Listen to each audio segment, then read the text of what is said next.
And Thomas is not in the room when it happens.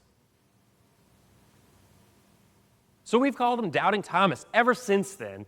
And I need to push back a little bit on that because the Greek word for doubt does not actually appear in this passage.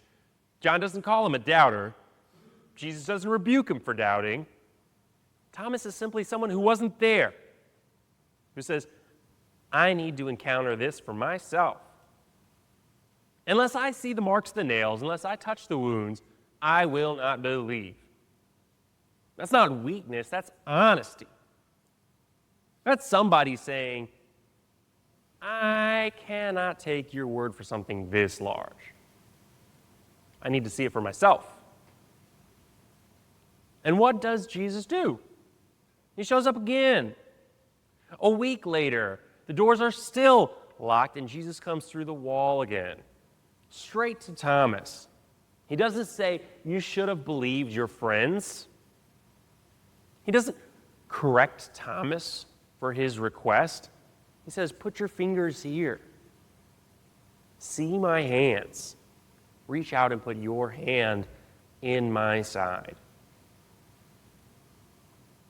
And then when Thomas sees, he doesn't say thank you for the evidence. He says, my Lord and my God. That's not the language of someone whose theological proposition has been confirmed.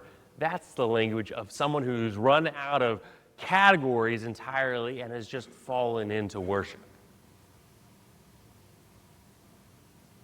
Because this is what Jesus is beginning to reveal now to his disciples. Not just that he's alive, but what he is. A being that moves without limitation. Locked doors cannot contain him. Not even death can contain him. Certainly not the categories that we come up with, that we build within our worlds to make sense of things. He exceeds them all. Not to frustrate us, but because the life that he is offering is larger than any box we could try to put it into.